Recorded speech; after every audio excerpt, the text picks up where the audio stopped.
It's Friday, everyone. What do we do on Fridays here at the Hint Hive?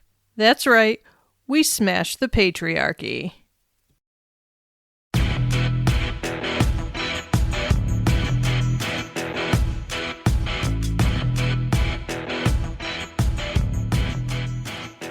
Hey there, members of the Hive. Welcome back to another episode of the Hint Hive, Amplifying Women's Voices. I'm Kelly Hint, Queen Bee of this hive, your feminist life coach, psychotherapist, and all-around badass advocate for women owning their power. Today, we are getting real about a topic that has been ignored, shamed, and flat-out erased for centuries. Female sexual pleasure. Yep. We are breaking taboos in sex ed and reclaiming what is rightfully ours. Sex education has been notoriously male-centered, leaving women to navigate their own pleasure in a fog of misinformation, shame, and silence. But guess what? As always, we are flipping the script today. This episode is all about unlearning the garbage that we have been taught and stepping into our full, unapologetic pleasure. So, grab your tea, your wine, or whatever makes you feel like the queen that you are, and let's dive in.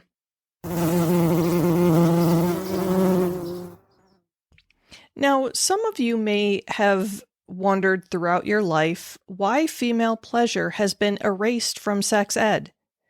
And others of you may not even know that it never existed. Because, let's face it, it has been a very male-centered topic. So let's get straight to it. Historically, sex ed has been about three things for women. Reproduction, as if that's the only reason we exist. Abstinence, because God forbid we enjoy ourselves. And risk management. STDs, and pregnancy prevention while ignoring desire, consent, and pleasure. Several things that we should be talking about. And the result? It's a generation of women disconnected from their own bodies, their own desires, and their own right to pleasure. This disconnect leads to deeply ingrained sexual shame, difficulty having an orgasm, and the pervasive belief that female pleasure is secondary or even non-existent. Too many women enter adulthood without a clear understanding of their own anatomy, leaving them at the mercy of partners who may be just as uninformed. And this lack of education creates a ripple effect, impacting self-esteem, body image, and the ability to advocate for pleasure in intimate relationships. The cycle of silence keeps women from embracing their own desires, making it all the more crucial to challenge and dismantle these outdated narratives. We see this erasure everywhere. Medical research has long neglected female sexual health, leaving many women suffering from conditions like vaginismus, which is painful vaginal spasms, or hypoactive sexual desire disorder, and postmenopausal sexual dysfunction without proper care. And despite advancements in medicine, the female sexual response is still under-researched, often dismissed as secondary or overly complex. This neglect leads to literal generations of women who struggle with unaddressed pain, low libido, or difficulty achieving pleasure, all of which could be managed with proper education and medical attention. And culturally, women's pleasure remains a hushed topic, while male pleasure is celebrated, normalized, and even expected. From media portrayals to medical discourse, the message is clear. Men's pleasure is a given, women's is an afterthought. But let me tell you, that ends here. Because here's the truth. Our pleasure matters, and not just for the sake of a good time, though, yes, that too. Female pleasure is deeply connected to mental health, self-worth, and empowerment. All of the things that I champion, right? Which is why I'm having another discussion about sex in this podcast, just from a little bit different angle this time. Now, studies show that women who feel sexually fulfilled have lower stress, better self-esteem, stronger relationships, and even improved physical health. Orgasms release endorphins and oxytocin, reducing anxiety and increasing emotional bonding.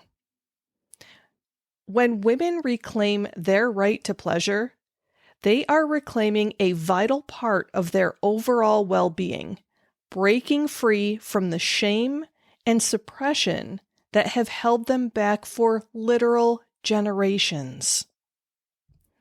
You know, it's about damn time that we start unlearning the lies and finding the truth about female pleasure. So let's bust some of those myths right now. Myth number 1, the vagina is the main source of orgasm. The truth is that the clitoris is the MVP of pleasure, with over 8,000 nerve endings. Yowza!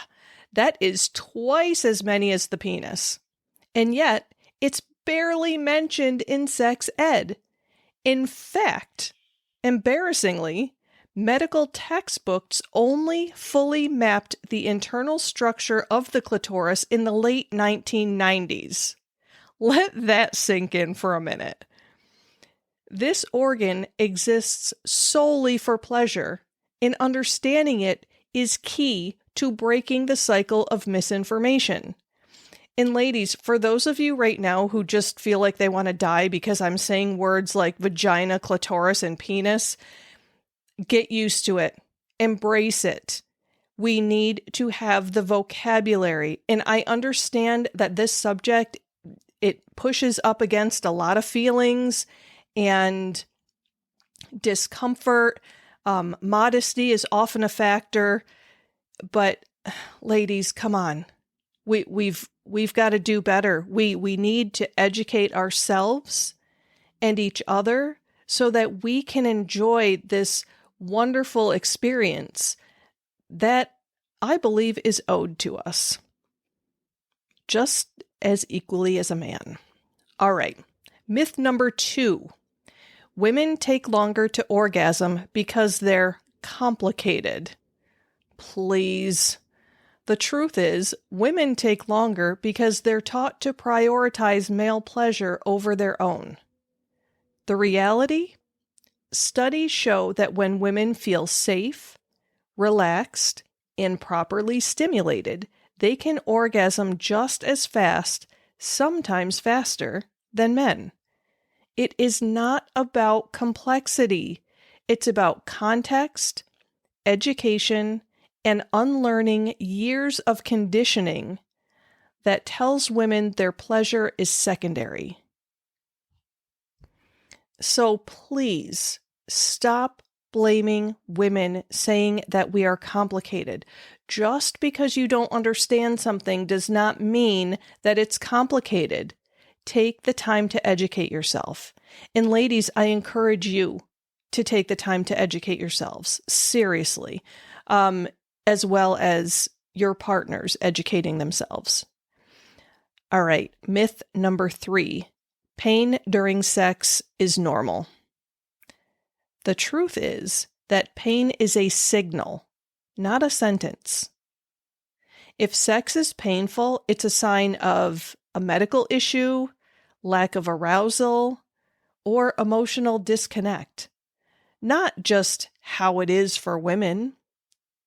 Conditions like vaginismus, endometriosis, and hormonal imbalances can contribute to discomfort, and they are treatable. No woman should accept pain as a given. Your pleasure and comfort matter, and seeking medical or therapeutic support is a powerful step towards reclaiming your body. Myth number 4, women's libidos are naturally lower than men's. I call BS on that one. The truth is, studies show that women's desire is often context dependent, meaning that it's influenced by emotional, psychological, and relational factors.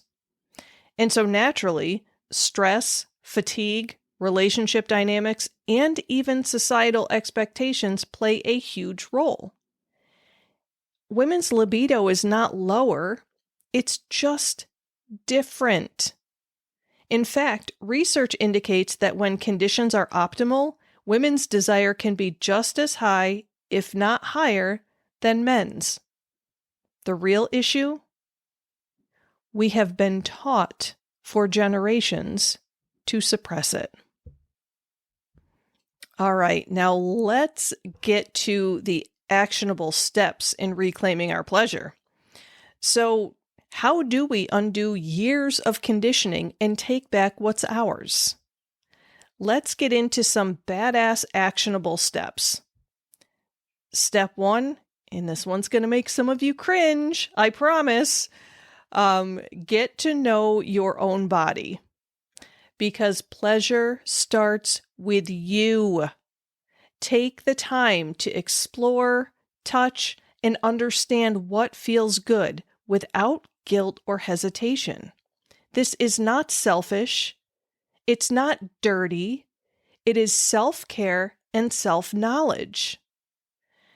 And here's another thing that may make you cringe a little. Try using a mirror to familiarize yourself with your anatomy. Experiment with different types of touch. And pay attention to what sensations bring you joy. If you don't know what you like, how can you communicate it to a partner? Because it is your responsibility to communicate it to a partner. They don't know. They can't feel what's going on. Owning your pleasure starts with owning your body. Step 2, and I cannot emphasize this enough, ditch the shame. Society profits off of women feeling ashamed of their sexuality, using guilt as a tool to control and silence us. But here's the truth. Shame is learned, which means it can be unlearned. Start by identifying where your beliefs about sex and pleasure came from. Were they shaped by family, religion, media, or outdated cultural expectations?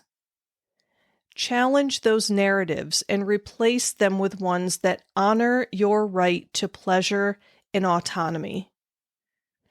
Owning your sexuality is an act of defiance and an act of self-love. Step number 3, advocate for your pleasure.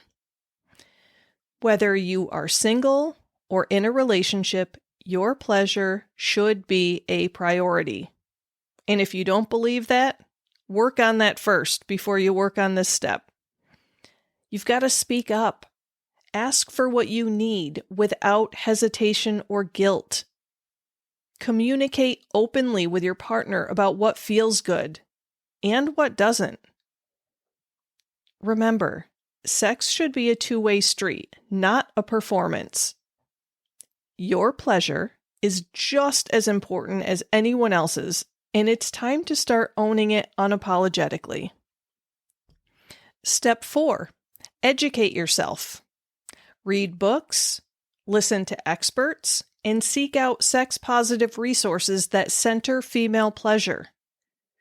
Knowledge is power, and the more you understand about your body, the more confidently you can advocate for your pleasure. Some great reads: Come As You Are by Emily Nagoski. I had the pleasure, actually, of seeing her speak at one of my psychotherapy conferences. She is fabulous. And how about The Pleasure Gap by Catherine Rowland? And another one is The Guide to Getting It On by Paul Joannides. And consider podcasts, TED Talks, and workshops. They can also be great tools to deepen your understanding and unlearn harmful myths. And step 5, for those of you who need this one, seek professional guidance. If you experience pain, trauma, or difficulty with pleasure, seeking support from a sex therapist, pelvic floor specialist, or medical professional can be transformative. I have worked with several women on issues of sexual dysfunction that were resulting from trauma or anxiety or self-esteem issues, and let me tell you, the breakthroughs were amazing, and just to see the difference in relationships, in romantic relationships, was fabulous. I felt very honored that I got to do some of that work. And many common issues, such as those vaginal spasms that I talked about, low libido, or past trauma, they are all treatable with the right help. Your pleasure and well-being are worth prioritizing, and there's no shame in reaching out for expert guidance. And step 6, build a community of sex-positive women. Talk to your friends about pleasure without shame. Share books, podcasts, and resources that can empower women to embrace their sexuality. The more we normalize these conversations, the easier it is to dismantle the stigma. Support each other in unlearning harmful messages and creating a culture where female pleasure is seen as natural, important, and worthy of celebration. And finally, step 7, redefine pleasure beyond sex. Pleasure is not just about orgasm. It's about feeling fully alive in your body and embracing joy in every aspect of your life. Indulge in activities that awaken your senses. Dance like nobody's watching. I do. That's how I exercise. And trust me, nobody would want to see that, but I do it. Savor your favorite foods. Take luxurious baths. Or immerse yourself in music that moves your soul. Prioritize self-care, sensuality, and mindfulness, and recognize that pleasure is your birthright in all its forms. Now, I hesitate to share, I'm not going to share details of my own experiences, but I will tell you that sex was a challenge for me. I have disclosed in previous episodes that I have dealt with a sexual assault history, and that caused some problems for me. And also, as a card-carrying member of Generation X, I was raised by a card-carrying member of the boomer generation, right? And she was raised by someone from an even older generation. I don't know which generation. I don't think it was a silent generation. Maybe it was. Anyway, the fact is, sex has been an uncomfortable topic until recently for these generations. And there was a lot of shame around topics of sex for, my generation and the earlier generations. I mean, hell, we didn't even start really talking about same-sex desires in our generation. It was older generations that started to break that cycle. And so I do not place blame on how I was raised in any way, shape, or form. I just am aware that it's a generational thing, and sex was not an accepted topic to talk about. So not only did I have some generational issues that came into play, but I had a sexual assault history that came into play. I had a lot of body image issues. I was very embarrassed. And I didn't know what the heck I liked. And I feel like my husband is fabulous for being on this journey with me, because he and I have been together for over 30 years. So, I was just a wee lass when we were together, and the beginning, unfortunately, I was not able to immerse myself in the full, true experience of intimacy because of all of my own hangups. I was not taught certain things. I was not taught about my own pleasure. And here, here's your warning. I'm going to say the M word, masturbation. Ooh, it freaks some people out. And some of you younger generations that are listening right now are like, what is wrong with these people? These old people, they're so stuffy and uptight. But anyway, masturbation was not something that was encouraged at all. It was an embarrassing topic, and it was something you just shouldn't do. And again, like, religion comes into play with a lot of sexual issues. A lot of sexual dysfunction can be traced to religious teachings. And so it was very difficult for me I couldn't verbalize what I wanted, even if I knew what the heck it was that I wanted. Thankfully, I grew up. I gained a vocabulary. I healed from my sexual history and got to a place where I was no longer experiencing dysfunction sexually. And talking about that step 7, the redefining pleasure beyond sex, this is going to sound really weird, but I found that when I started prioritizing my self-care and not like dating myself. I know that people, like, that's kind of a movement out there now that happens, but it wasn't that. It was just loving myself. Like dancing like nobody's watching, right? And this is what gets embarrassing to talk about, but I have been so inhibited for much of my life that, for example, when I was in my early 20s, I had to drink alcohol in order to feel comfortable going out on a dance floor. And so now, as a 51-year-old woman, I'm dancing around my home and I don't care. And it's this, again, some of you may find this weird, but some of you also may relate very strongly. When I'm dancing around and moving my body in ways that please me, just dancing to music, I am reconnecting with my body, with my soul. And the sexual trauma that I had experienced stole that from me. I wanted to be anywhere but my body. I did not want to be connected to my body because it had just, I don't think I need to explain any further.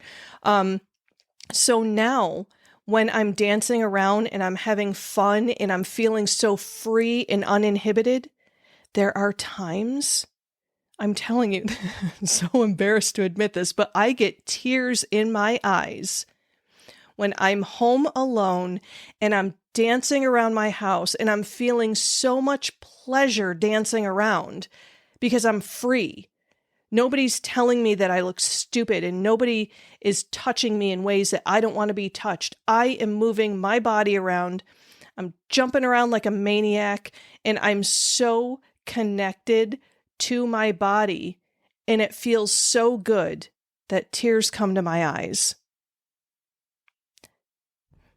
And again, I know that may sound weird to some, but it is so liberating to me. And I no longer look at this entire topic of sex and pleasure with resentment. I had a lot of resentment for a while. I had a lot of anger that I couldn't enjoy and prioritize my own physical pleasure. But now I can. And I can tell you that I have a partner who is incredibly supportive in this area. And I know beyond a shadow of a doubt that I could say anything to him. I could express my wildest fears to him. I could tell him something embarrassing about my body or a fear about my body. I have. We have had very awkward conversations. Well, okay, awkward for me. When I have told him about some of my fears or some of the things that I think are wrong with my body, and he has handled it beautifully. I mean, sometimes it's like, what is wrong with you? That there's nothing wrong with you, so why are you thinking there's something wrong with you? That's what's wrong. But I encourage all of you listening, make sure your partner is worthy of you. Make sure your partner is safe. Make sure your partner takes what you say into consideration and prioritizes your pleasure as much as you prioritize theirs. All right, enough yammering, because I know that if there's anyone related to me listening to this, I can't go any further. So I don't want to have awkward family dinners, you know? Okay, so everybody knows that I love leaving you with something powerful to think about. So this week's quote comes from Bell Hooks, who I have quoted before, but I think she's fabulous, so I'm going to keep doing it. Bell Hooks says, "To love well is the task in all meaningful relationships, not just romantic bonds." In other words, your pleasure, your desires, and your body's responses, they are real, valid, and worth listening to. Your body is not a mystery to be solved. It is a masterpiece to be celebrated. All right, my hive, we covered a lot today. We talked about why female pleasure has been erased, busted some major myths, and walked through powerful ways to reclaim what is ours. Now, it's time to take action. Here is your challenge for the week. Do one thing that reconnects you with your pleasure. It could be reading a book about female sexuality, having an open conversation with a friend, or simply exploring what feels good in your own body, all without shame. And as always, let's keep this conversation going. Head over to our Facebook group and share your thoughts. What resonated with you? What have you unlearned about female pleasure? Where are your continued challenges? Let's break these taboos together. And if you're not feeling so empowered sexually, maybe you need to reach out to me. Maybe we need to do some work together. Either coaching or therapy, I'm here for you. So please feel free to reach out and connect and get some work done. And if you loved this episode, please make sure to subscribe, leave a review, and share it with a friend who needs to hear this. Because when we amplify women's voices, we change the damn world. Until next time, stay bold, stay empowered, and never stop reclaiming your pleasure. Love you, Hive. See you next time.